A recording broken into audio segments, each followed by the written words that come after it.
Muy buenas, soy Sherezade Suria y me alegra daros la bienvenida a un episodio más de los Hangouts Trágora de Trágora Formación, donde ya sabéis que exploramos el mundo de la traducción, la interpretación, de la lengua en general, de la mano de grandes profesionales del sector. Y hoy tenemos el placer de contar con Alba Martínez, traductora y gestora de proyectos, que nos va a hablar un poquito más de esta rama de la profesión. Así que nada, antes de nada, sobre todo, muchísimas gracias, Alba, por aceptar la invitación. Muchísimas gracias por invitarme. Me hace especial ilusión porque hace unos años era yo misma la que recurría a esas entrevistas, a estos hangouts, viendo pues entrevistas a otros profesionales y, jolín, yo las veía y decía, ay, qué envidia, ¿no? En plan, ojalá poder tener una carrera tan extensa como para algún día estar allí. Y la verdad es que me parece como una forma muy bonita de cerrar el círculo, así que nada, estoy súper contenta y súper emocionada. Oye, me parece precioso. Además, al final yo no creo que sea tampoco de tener una carrera súper extensa, sino de cosas que decir y tener cosas que aportar. Y yo creo que eso al final no depende tampoco ni del tiempo, ¿no? Todos tenemos vivencias. Yo, por ejemplo, tengo muchísimas ganas de hablar contigo, de saber cómo se vive el otro lado, ¿no? La gestión de proyectos, porque es algo que yo no he hecho nunca. Y seguramente nuestros oyentes o quienes nos vean, pues tampoco. O sea que descubriremos esto de tu mano. Eso Sin es. presión, ¿eh? Sin presión. Bueno, pues nada, para quien no te conozca, voy a leer tu biografía y luego decimos, imagino que no habrá nada que matizar, si hay algo me comentas, pero bueno, más o menos esto ya te lo sabes. Bueno, Alba Martínez Martínez estudió lenguas modernas y traducción en la Universidad de Alcalá y posteriormente el máster de traducción al visual en ISTRAT. Empezó su trayectoria como traductora autónoma, traduciendo contenido web y de marketing, hasta que más tarde se incorporó como traductora audiovisual en plantilla en una empresa del sector educativo, donde se encargó de traducir webinarios y otros materiales para universidades de Estados Unidos como el MIT y UCLA. Ahí es nada. Actualmente lleva 3 años dedicándose a la gestión de proyectos de traducción e interpretación para industrias reguladas, que ahora nos contarás qué es esto, en RWS Group, y a lo largo de su carrera ha compartido su experiencia en el ámbito de la traducción como ponente en un par de ediciones del ENETI, la 19 y la 20, y también publicando contenido en redes sociales. Y seguramente algunos la conoceréis porque tuvo esta genial idea, empezó en Twitter, ahora sabemos que Twitter está un poco de capa caída, con estos retos de traducción los lunes en los que nos proponía un juego de palabras para traducir, y que es algo que ahora has llevado también a Instagram, ¿no? Ujú. Eso Eh, es. Ahora, Dime, dime. ahora lo tengo más en Instagram porque desde que, bueno, hace tiempo que ya dejé Twitter Mm. y pues decidí extrapolarlo un poquito y la verdad es que también ha habido muy buena respuesta y yo estoy encantada de hacerlo y de ver todas las alternativas de la gente que se anima a participar, así que creo que es una actividad como muy entretenida. Mm. No, a ver, va bien por muchos frentes, ¿no? Por el tema de la exposición, que es algo de lo que hablaremos, de todo el trabajo que se hace en redes, pero también por eso, ¿no? Porque es esa gimnasia mental que solemos hacer los traductores y que va bien de vez en cuando desperezar un poco esas neuronas, ¿no? O sea que gracias también por estas iniciativas y por compartir también todo lo que compartes en redes, esta generosidad al hablar también de otros compañeros, de mencionarlos, ¿no? En tus publicaciones y todo eso, o sea que muchas gracias por eso. Pues nada, vamos a empezar. Vamos hablando un poquito y lo que surja, ¿vale? ¿Te parece? Vamos. Pues nada, oye, lo primero, no iba a ser lo primero, pero digo, esta quiero que no se me olvide. ¿Qué te hizo querer cambiar de ser autónoma, que creo que es algo, bueno, es el perfil con el que empezaste, a tener un puesto en plantilla? Pues esto en realidad es un melón y yo creo que es una decisión bastante personal. O sea, yo puedo contar mi experiencia y en base a mi experiencia, pues yo al final tomé la decisión que yo en ese momento creí más apropiada. Esto no significa que sea la verdad absoluta y cada profesional tiene su recorrido, su camino y puede que dos profesionales tengan los mismos estudios, la misma carrera y profesional y que a un traductor le salga genial y pueda desarrollarse sin problemas en el ámbito freelance y a otro no. O sea, eso lo quiero dejar claro porque, bueno, todo esto es al final mi experiencia y no quiero que al final se extrapole a decir, bueno, es que Alba ha dicho que nada. En mi caso, yo terminé la carrera de traducción y yo tengo que decir que uno de los errores que yo cometí es que no me informé lo suficiente y no tenía claro a qué me quería dedicar. O sea, yo me había sacado la carrera de traducción, pero no había decidido si quería tirar por audiovisual, si quería tirar por literaria, si quería, no sé, hacer cualquier otra cosa. Entonces, yo hice algo que creo que mucha gente cuando termina la carrera hace, y es que se pone a mandar currículums a diestro y siniestro a cualquier empresa con la palabra trans en el nombre, y la verdad es que no hice ningún tipo de estudio de mercado y absolutamente nada. ¿Tuve suerte? Sí, porque cuando yo terminé la carrera empecé a trabajar en una escuela de idiomas, en una academia, y ahí pues había otra Muchos hemos traductora. pasado por ahí. Eso, sí, sí, sí. De hecho, yo hice mis prácticas de empresa en una academia de inglés, Mm. no las hice de traducción, que yo creo que Ah, no por una sabía. parte, pues, como no sabía lo que quería hacer, pues al final era lo más rápido y lo más fácil y Ujú. tiré por ahí. A día de hoy me arrepiento, pero bueno, tampoco me arrepiento porque tampoco me salieron las cosas tan mal. Entonces, bueno, en esa academia donde estaba trabajando había otra traductora que, bueno, se llama Elena y desde aquí le mando un beso enorme, que me abrió un poco el camino porque ella pues compaginaba la traducción con las clases de inglés también y bueno, pues a ella le salió un proyecto muy grande y pues necesitaban a más gente y ella me dijo, oye, ¿te animas con este proyecto? Y pues dije, claro que sí, así que estuve varios meses, estuve como en un proyecto bastante extenso que duró pues varios meses y luego pues había que hacer algunos updates dentro de todo el texto y tal, que esto era contenido de marketing para páginas web y demás. Y la verdad que así fue como empecé a meter la cabeza. ¿Qué pasó? Que después de este proyecto yo tampoco supe cómo continuar mi marca personal. Es decir, o sea, yo no tenía ni idea de qué hacer o de cómo darme a conocer, de cómo publicitarme a mí misma, publicitar mis servicios, porque tampoco sabía qué servicios estaba ofreciendo. ¿Crees que es algo Entonces, que debería ofrecerse, por ejemplo, desde las universidades? Ese acompañamiento que vaya más allá de enseñarte quizá a hacer una factura o un currículum. sí, por supuesto, o sea, creo que es algo muy necesario porque, bueno, al menos en mi caso, a mí me soltaron, yo terminé mis Mm. estudios, me soltaron a enfrentarme al mundo y la verdad es que no tenía absolutamente idea de qué hacer de verdad. O sea, por ejemplo, en el mundo traductoril lo más común, o bueno, una de las áreas más comunes es dedicarte a ser autónomo. Eso quiere decir Ujú. que tú eres tu propia empresa, tú te lo guisas, tú te lo comes y yo creo que bajo mi punto de vista, creo que tienes que ser una persona muy metódica, tienes que ser Mm. una persona que sepa buscarse muy bien todos sus recursos y que sepa investigar y que sepa interesarse. Y creo que recién salida de la carrera, o al menos en mi caso, en esos años, yo no tenía esa formación, Ujú. o más bien dicho, esa capacidad para hacer frente a mi propia empresa o hacer frente a el publicitarme, el saber qué servicios ofrezco, el Ujú. saber dónde acudir para a lo mejor preguntar qué tarifas se suelen llevar en según qué mercados. Entonces, en mi caso, después de ese proyecto tan grande en el que estuve varios meses y demás, no me comí un colín. Y entonces Bueno, está muy bien ser estuve. sincera con estas cosas, que al final no es llegar y petarlo, sino que a veces No, es un poco más largo, ¿no?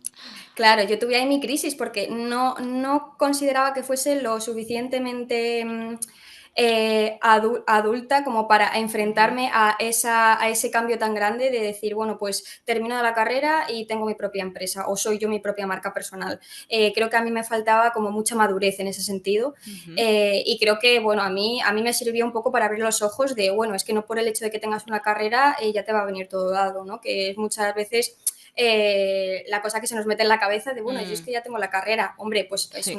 es un paso muy importante porque al final te estás sacando una carrera que no es moco de pavo, pero sí que es verdad que el verdadero trabajo de campo empieza una vez terminas esos estudios, ¿no? Porque al final tienes que reinventarte cada poco tiempo, tienes que estudiar mucho, tienes Mm. que informarte, estudiar el mercado, estudiar tarifas, estudiar pues otros profesionales que se dedican a lo mismo que tú y que a lo mejor ofrecen servicios que, oye, que a ti también puede que te interese ofrecer y pues puedes hacerte algún curso o mirar por tu cuenta algo que es algo que al final es una profesión en la que al final tiene mucho estudio de campo, tiene mucha formación constante y yo creo que es muy importante el reciclarse y el estar al día constantemente de todo. Con lo cual hiciste como ese ejercicio, ¿no? De sinceridad, de decir, bueno, a lo mejor puedo mirar, ¿no? Otros trabajos, ¿no? Otras subramas dentro de la traducción. ¿Cómo te decantaste por gestión de proyectos dentro de lo vasto que puede ser un trabajo en plantilla o a través de una empresa? Pues mira,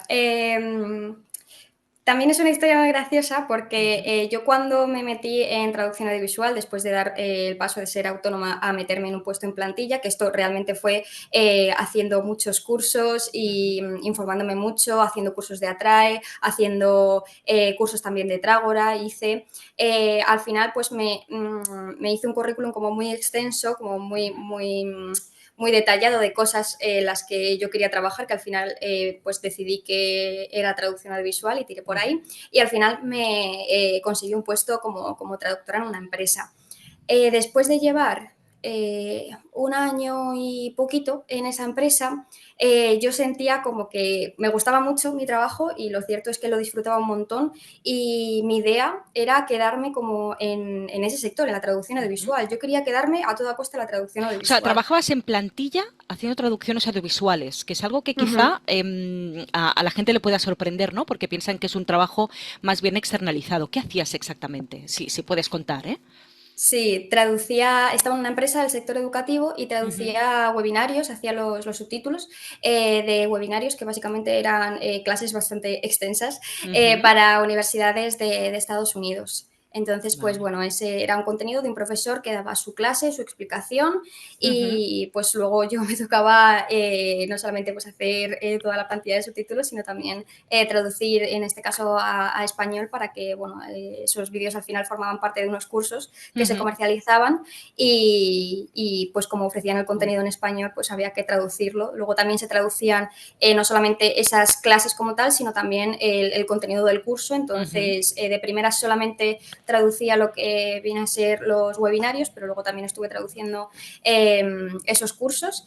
Y la verdad es que la experiencia me gustó mucho porque cada día era un tema diferente y la verdad es que se aprende un montón y tienes que estudiarlo. Desde También era luego. complicado porque eran cosas pues bastante técnicas o de economía y tal. Y, jolín, eran masterclasses de universidades y, jolín, lo hice con mucho respeto, con mucha ilusión.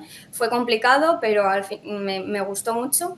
Y ya te digo, que era un trabajo que yo disfrutaba un montón y que a mí me llenaba mucho, pero sentía que yo quería aprender más y que yo quería, que al final quería más, que bueno, que al final pues llevando ya un tiempo en una empresa, cuando ya aprendes todo lo que tienes que aprender y al final luego el trabajo, una vez ya has aprendido, es simplemente pues volver a repetir todas las tareas una y otra vez, pues al final como que siempre quieres más. Y es lo que te decía antes, yo tenía toda la intención de quedarme en traducción audiovisual y no tocar ninguna otra rama, que ahora lo pienso y digo, pues no. Y la verdad es que como ya me estaba picando el gusanillo, pues decidí mirar otras alternativas y me topé con un puesto de gestión de proyectos por LinkedIn. Muy bien. Y dije, ¿por qué no? Y ese por qué no, pues se ha convertido al final en 3 años de experiencia en una empresa y aprendiendo pues una carrera nueva Desde con luego. todo lo que ello supone y la verdad es que estoy muy contenta porque estoy muy contenta de haber tomado esa decisión de cambiar porque al principio no lo tenía del todo claro, como que yo eché mi currículum diciendo, si esto no me van a llamar, si esto, bueno, si la de gente que aplica estas cosas, no creo que esto sea, no creo que me vayan a coger a mí precisamente, ¿no? Que no no tenía experiencia en ese momento en gestión de Claro. proyectos.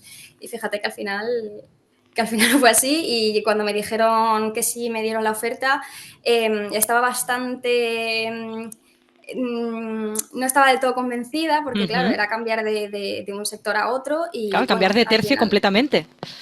Claro. Pero bueno, me lancé a la piscina y dije, venga, sí, al final es una cosa nueva. También es Ujú. verdad que en todos los años de la carrera profesional de una persona es muy difícil estar en un solo puesto o Ujú. tener un solo puesto. Entonces, mira, cuantas más cosas puedas ver y cuantas más cosas puedas aprender, especialmente en los primeros años de tu carrera, yo creo que mejor. Eso es un consejo que yo tiro al aire.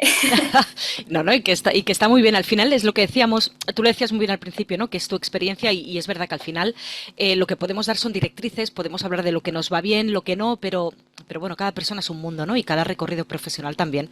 Pero bueno, oye, mira, está muy bien. O sea, ir reinventándose aquí, cual Madonna, un poco, ¿no? Está genial. Y oye, ¿qué hace exactamente una gestora de proyectos? Pues hace muchas cosas y Ujú. todas a la vez y todas a un ritmo muy frenético, pero básicamente en la gestión de proyectos en la que yo trabajo, porque yo creo que depende un poco las tareas que, dependiendo de la empresa también, pero Ujú. en la gestión de proyectos a la que yo me dedico, básicamente nos dedicamos a desarrollar el mapa de ruta de un proyecto. Hay Ujú. veces en las que el proyecto es súper sencillo y te llega pues una cosa tan simple como un documento de Word en la que tú tienes Ujú. que buscar el traductor, editor, corrector, lo que sea para que traduzca, haces tu paquete de estudio, le metes memoria si hay o creas una nueva si se necesita, se pasa al traductor y luego consecuentemente al editor o lo que haga falta, se hace un final check y se entrega, puede ser tan Ujú. simple como eso, pero no siempre es así y no es la norma. A veces nos llegan archivos más complicados que requieren pues de la intervención de otros equipos, un equipo de ingeniería eh, para desgranar un poco ese archivo. Creo que el otro día vi uno de los hangouts Con Víctor Parra, a lo mejor, ¿no? con Víctor Parra, que justamente hablaba de eso. Pues yo trabajo Ujú. mucho con perfiles como el suyo cuando Ah, nos qué llega bueno. un archivo un poquito más complejo. También Ujú. hacemos gestión de proyectos de interpretación, que puede ser tan Ujú. simple como gestionar una interpretación telefónica en la que el Vale. intérprete no se tiene que mover de casa y simplemente es preguntarle si tiene disponibilidad. Si la tiene, genial, pues ya estaría. Ujú. Así de fácil, entre comillas, pero si, por ejemplo, es un intérprete que se tiene que desplazar a otro sitio, pues ya la cosa es un poquito más compleja.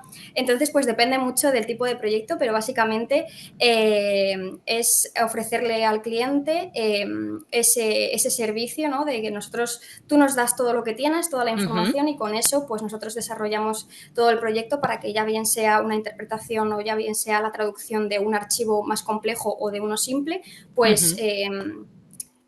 lo tengas para determinada fecha.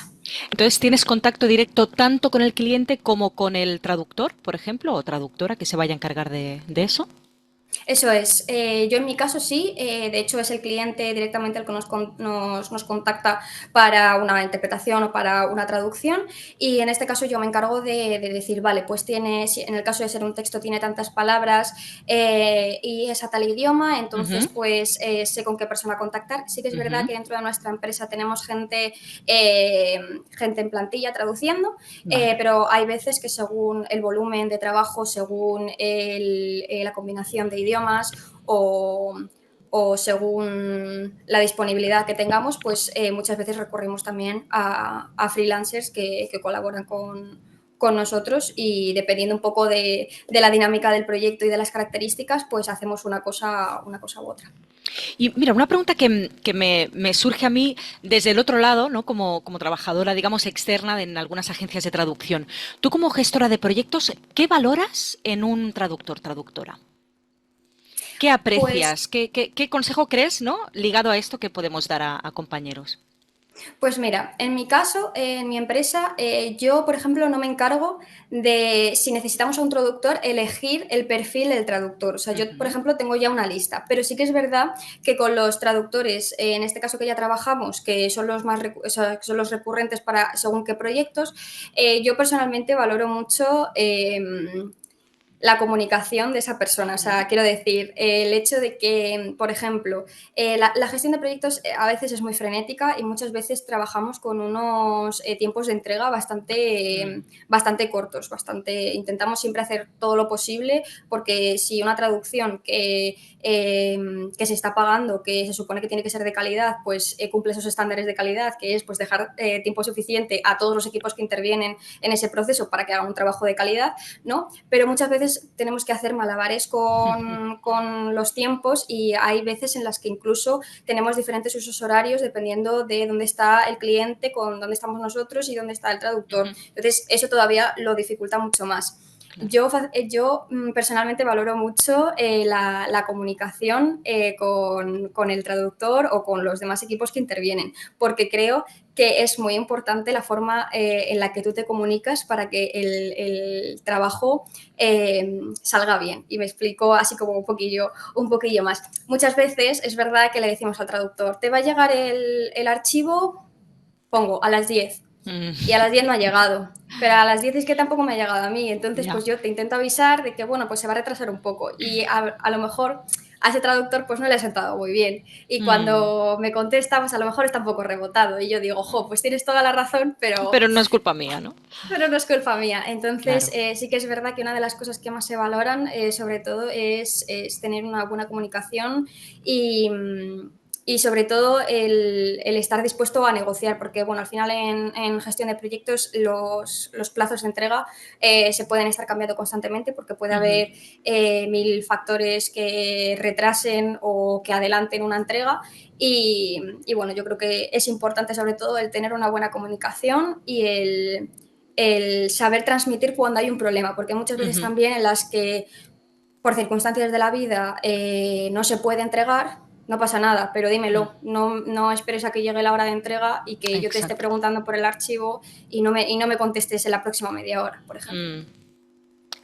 No, me parece importantísimo, ¿no? Y más en esta época de inteligencia artificial y de bueno, un poco de desvinculación, ¿no? Pues reivindicar también este factor humano, que al final siempre hay una persona al otro lado de la pantalla, ¿no? Entonces todos podemos tener buenos días, malos días, días en los que no llegamos por X, pero bueno, es de valorar también eso, ¿no? Así que, bueno, pues nos lo apuntaremos. De algún modo también creo es eso, ¿no? Que ya se te dan por hecho estas competencias, es decir, ya se sabe que vas a trabajar bien y lo otro es un plus, ¿no? Pues que seas amable, que seas proactivo, no que estés ahí pendiente. O sea, que genial. ¿Qué más? ¿Qué más? ¿Qué más te pregunto? Sí, una cosa que te iba a preguntar. Teníamos aquí en esta batería de preguntas una pregunta que tenía yo, porque, bueno, pues viendo un poquito el tenor de todo, que era cómo gestionas los periodos de escasez de trabajo. Y esta pregunta ha mutado en cómo gestionas los periodos de estrés cuando hay un gran volumen de trabajo, porque comentabas que aún no habías experimentado ningún periodo de escasez, sino más bien al contrario, y que cada vez tienes más volumen de trabajo. Esto a mí me deja más tranquila. Así que me gustaría que me cuentes un poquito esto. Si es así, sé que no tienes una bola de cristal, pero ligado a esta pregunta, ¿no? Esto que decías y que lo del estrés lo hablaremos también, pero que me comentes esto de los volúmenes de trabajo. O sea, es verdad que al menos en tu empresa, ¿no? ¿Va a la alza? ¿Cómo va eso? Cuéntame. Pues mira, yo ahora mismo llevo 3 años en la empresa en la que estoy y sí que es verdad que de primeras el volumen era pues un volumen, te diré, ya te digo, en gestión de proyectos siempre es súper frenético y siempre hay que estar a 1000 cosas, pero sí que es verdad que en comparación de cuando empecé ahora, estoy teniendo muchísimo más volumen de trabajo. No te sé decir exactamente a qué se debe esto, sí que es verdad que nosotros tenemos clientes que son clientes habituales, en las que todas semanas nos mandan pues ciertas traducciones o ciertas peticiones para gestionar que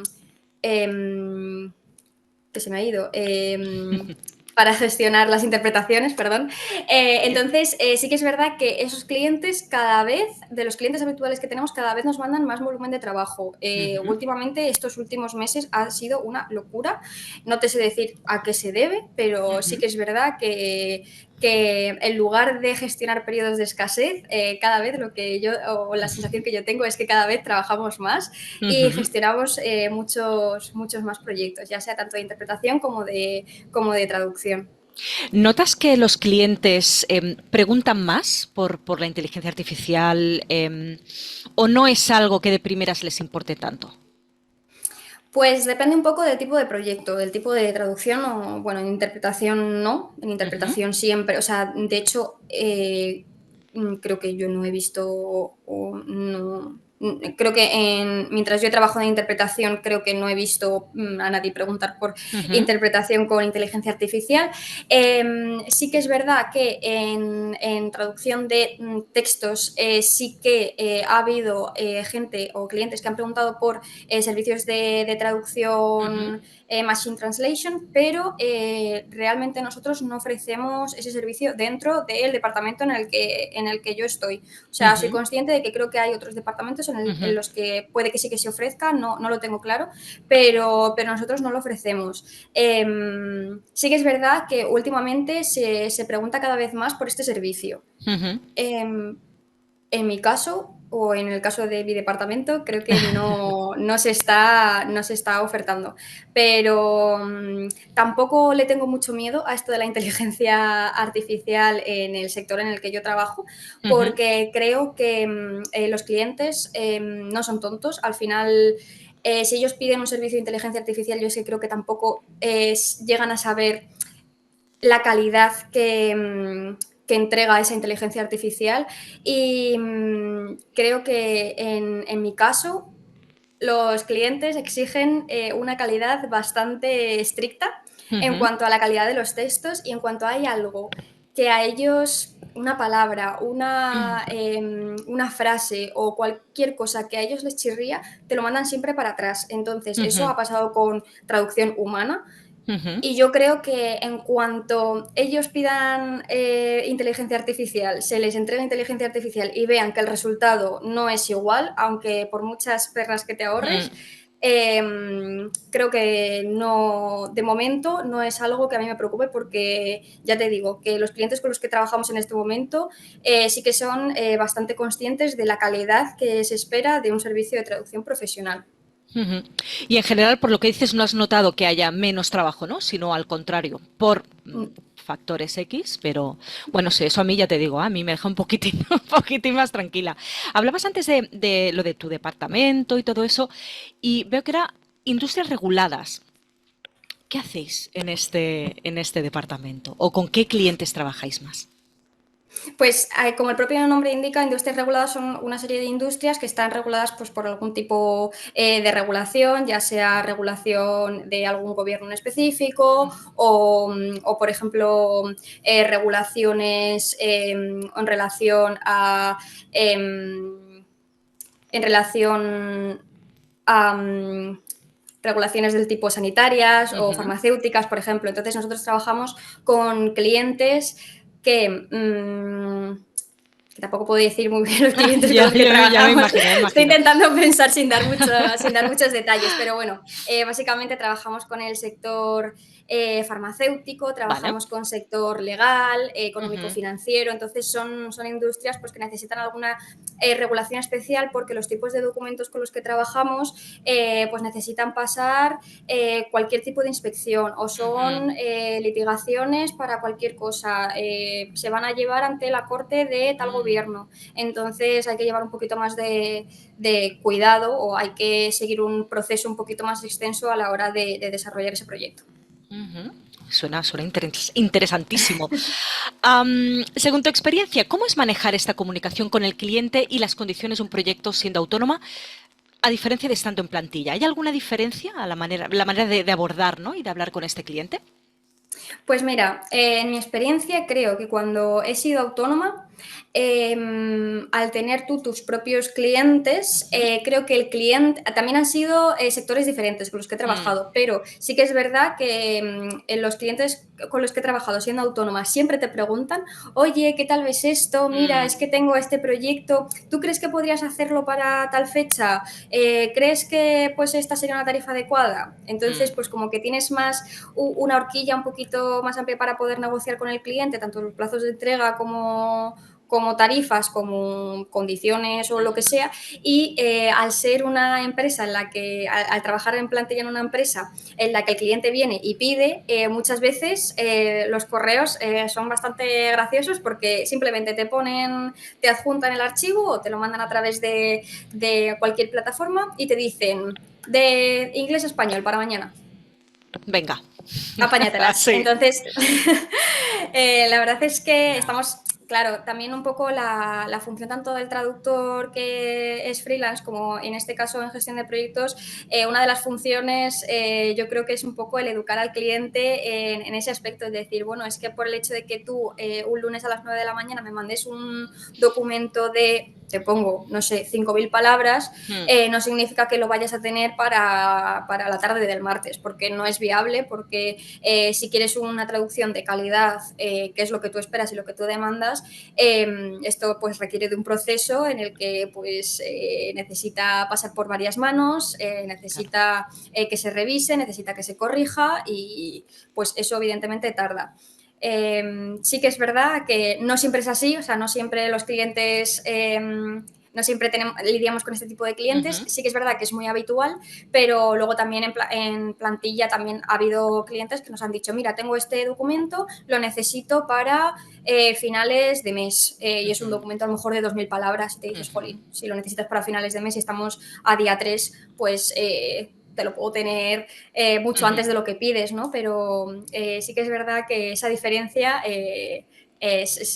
yo personalmente sí que la he notado. Sino que no es tan directo, ¿no? No tan directo, no tan personal, porque al Uh -huh. final, sino que, yo qué sé, hablas, ¿no? Con la gente o con las gestoras de proyecto directamente muchas veces también, Uh preguntas, -huh. a veces incluso te sabes hasta un poquito de su vida, ¿no? Porque, bueno, al final son casi como compañeros de trabajo, o al menos Sí. es un poco la experiencia que tengo.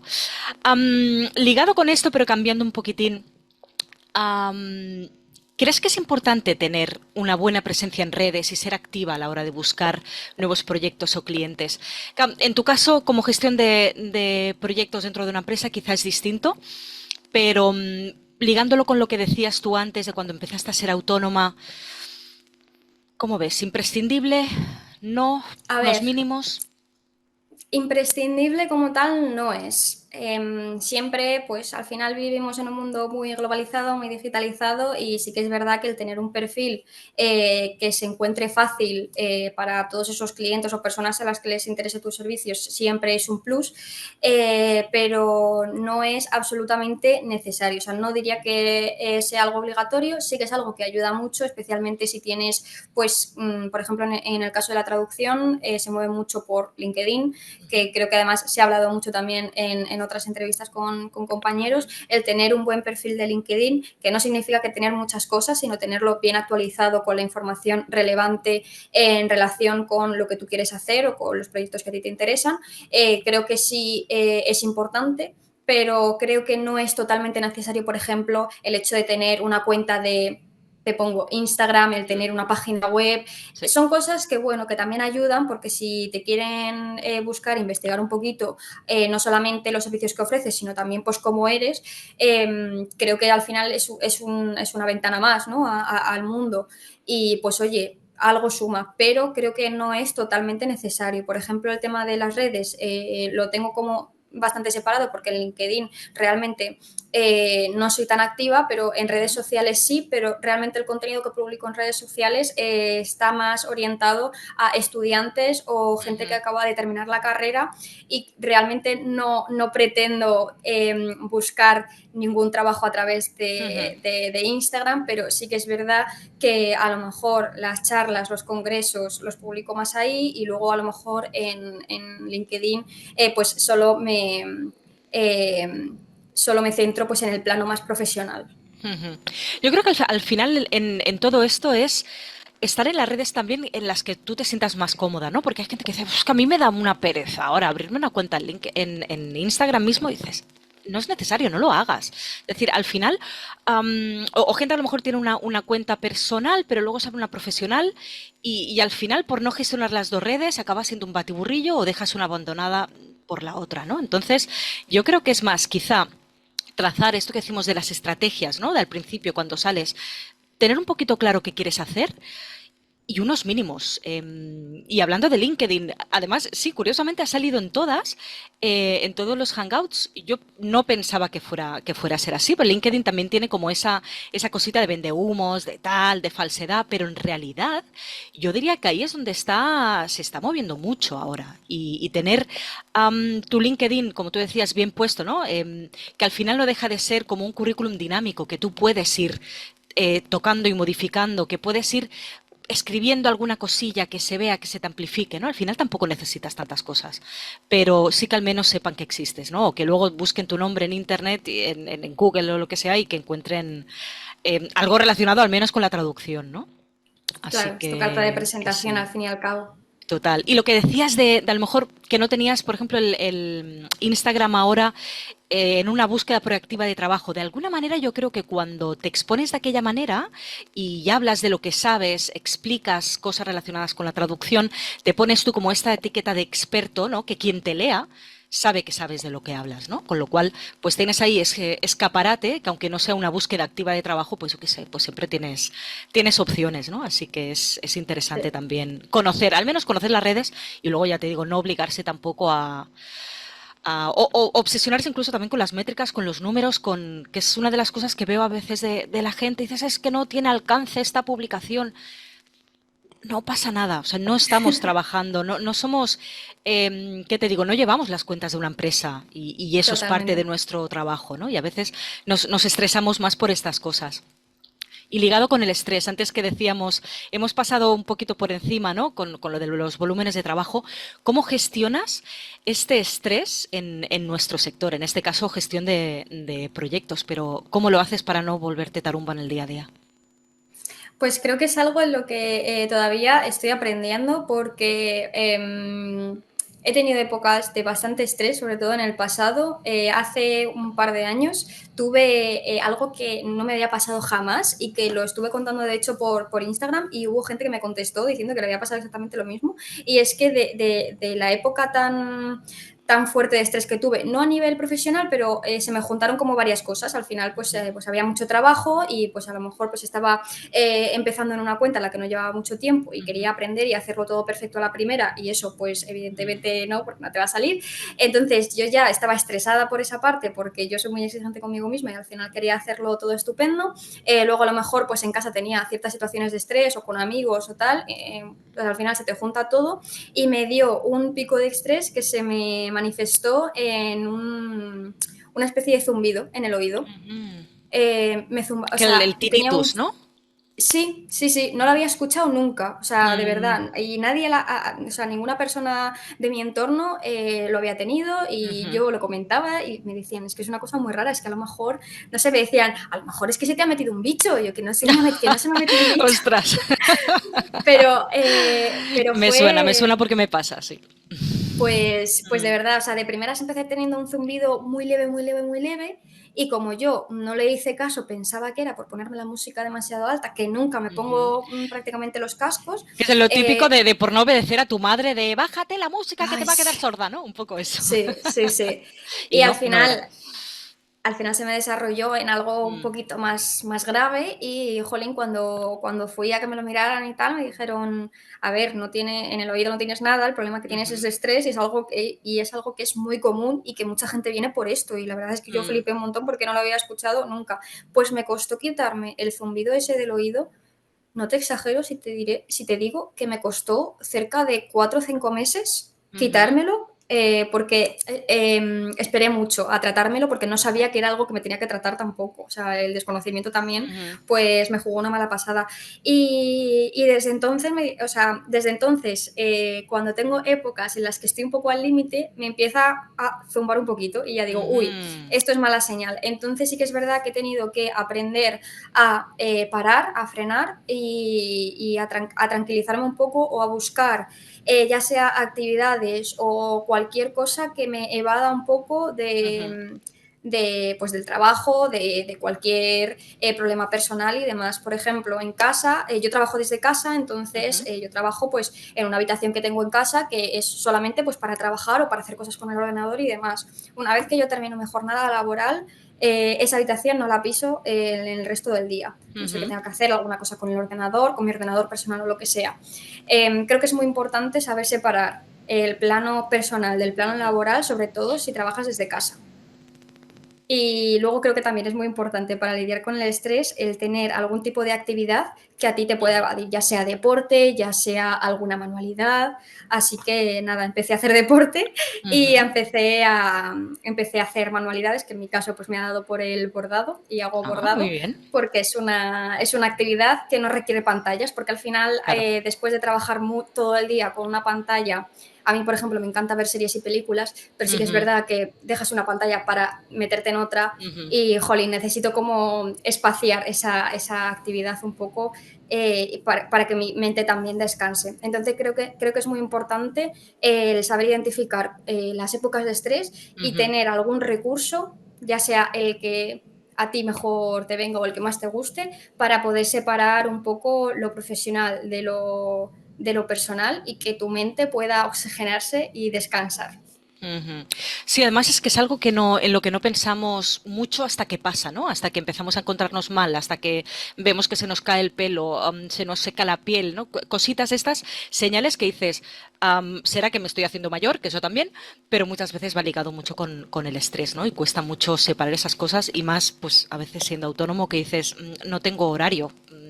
Entonces voy a seguir en esto. Además, no ayuda que estemos inmersos en esta cultura de la productividad, ¿no? Que parece que tengas que sentirte culpable cuando tienes un ratito de descanso o yo incluso algún fin de semana que digo, ay, es que tendría que estar haciendo eso y luego la otra vocecita, ¿no? Tengo como el ángel y el demonio que dice, pero a ver, es fin de semana, alma de cántaro, puede esperar al lunes, porque seguirá estando ahí, o sea que no pasa nada, ¿no? Y a veces tenemos que hacer como este doble trabajo además de pensar en eso, así que es importante hablar también de estas cosas de salud mental porque en un trabajo como el nuestro y además en tu caso, ¿no? Que también trabajas desde casa. No sé si trabajas siempre, si es teletrabajo solo unos días. Tengo teletrabajo 100%. Me dieron la posibilidad, cuando yo firmé mi contrato, me dieron tres Qué bueno. opciones, el ir presencial, el hacer un híbrido y el quedarme teletrabajando desde casa y 100%. Entonces yo elegí la tercera opción porque, bueno, pues yo venía de trabajar en plantilla para una empresa en la que yo me tenía que desplazar diariamente al centro de Madrid. Yo vivo bastante en las afueras de Madrid, yo colindo casi más con Guadalajara Vale. y, jolín, pues para mí suponía bastante tiempo al día el hecho de desplazarme al lugar de trabajo y cuando me dieron la posibilidad yo dije teletrabajo 100% y la verdad es que estoy contenta, no me quejo, me gusta mucho el teletrabajo. Qué bueno. Y además imagino que tienes tus horarios marcadísimos, ¿no? Con lo cual eso también ayuda a lo que decíamos de intentar desconectar un poco. Eso es, la verdad es que sí. Qué bien, pues mira, me alegro muchísimo, la verdad. En esto te envidio, te envidio mucho. No sé, por ir terminando, porque estamos aquí, que yo seguiría hablando, pero es lo que pasa, ¿no? Que te vas ahí, te vas engolosinando, vas hablando y esto no tiene fin. Sí. Por ir cerrando un poquitín, si pudieras volver atrás en el tiempo, ¿qué consejo le darías a tu yo del inicio de la carrera? ¿Qué volverías a hacer y qué no si empezaras ahora mismo? Sé que es muy amplio, pero ¿qué se te ocurre? Pues mira, yo creo que a mi yo del pasado le diría que no se cierre puertas, que explore todas las posibilidades, porque ya te digo, al principio tenía como muy claro cuando decidí que quería hacer traducción audiovisual, no miraba más allá de la traducción audiovisual y al final pues la vida y la realidad pues me cambió un poco esa visión y si hubiese tenido a lo mejor una visión más amplia unos años antes, a lo mejor hubiese tenido otras oportunidades que, oye, nunca se sabe. Y sobre todo que después de terminar de la carrera, después de terminar los estudios de traducción en la carrera, se informe muy bien de todas las posibilidades que hay dentro del sector de la traducción o dentro de cualquier otro sector si quiere hacer otra cosa, porque los estudios no acaban cuando termina la carrera, es decir, o sea, yo creo que tu vida profesional, o sea, tu vida estudiantil a lo mejor como estudiante de una carrera, un máster o lo que sea, pues a lo mejor puede terminar ahí, pero empieza tu vida profesional que te tienes que nutrir y documentar y especializar en muchas otras cosas. Entonces, bueno, creo que nunca se deja de aprender. Y también le diría que una cosa que creo que es súper importante, que no tenga miedo de equivocarse, porque creo que es un proceso fundamental a la hora de aprender, que muchas veces nos castigamos mucho a nosotros mismos cuando empezamos en cualquier trabajo, cualquier actividad, lo que sea, queremos ser siempre los mejores, ¿no? Y queremos hacerlo todo perfecto. Muchas veces no es así y la realidad nos da en la cara y montamos un drama porque es que no valgo para esto, es que no soy suficiente y para nada. Lo que pasa es que eres una persona que está dando sus primeros pasos y al igual que un bebé que está aprendiendo a andar se cae y nadie le señala con el dedo y dice, ¿qué bebé más inútil? Pues esto es lo mismo. Entonces, desmitificar un poco el hecho de que equivocarse está mal. O sea, bueno, depende del tipo de equivocación que cometas, Sí, pero claro. al principio creo que es muy importante equivocarse para poder aprender. Y además creo que algo que has dicho que es importantísimo, que yo intento aplicarme desde hace, quizá no mucho, pero unos meses, que es hablarme como le hablaría a una amiga. Porque a veces es eso, ¿no? O sea, somos tan duras con nosotras cuando yo pues me equivoco con algo, se me ha olvidado algo, ¿no? Y ¡ay, qué tonta! Y como me voy para atrás, no, tonta no. O sea, ¿y por qué pasa eso? ¿Por qué me estoy equivocando? ¿O por qué? Pues porque voy saturada, porque he dicho que sí a demasiadas cosas, porque no descanso suficiente, porque X, ¿no? Y al final es aprender a ser también más amables con nosotros mismos, porque es eso, es que solo tenemos una vida, solo tenemos un cuerpo y se nos olvida muchas veces con todo el trajín del trabajo. Así que es importantísimo también saber cómo nos hablamos a nosotros y nosotras mismas. Jo, pues muchísimas gracias por todo esto. Se habían quedado más preguntas en el tintero, pero bueno, creo que hemos hablado de muchas cosas y que serán súper interesantes para todos los que nos vean. Así que gracias por todo. Nada, gracias a ti. Pues nada. Y nada, para los que nos escucháis y nos veis desde cualquier parte del mundo, muchas gracias. Si os ha gustado el episodio, pues bueno, pues ya sabéis lo de siempre. No olvidéis darle a me gusta, a suscribiros, a compartirlo con otros compañeros y compañeras del sector. Y por supuesto, nos encantará saber vuestra opinión. Nos podéis dejar un comentario contándonos qué os ha parecido y qué temas os gustaría, si queréis, que abordáramos en los siguientes episodios. Nos vemos en el próximo Hangouts Trágora, donde seguiremos descubriendo los entresijos de esta profesión que no es por nada, pero es la más bonita del mundo.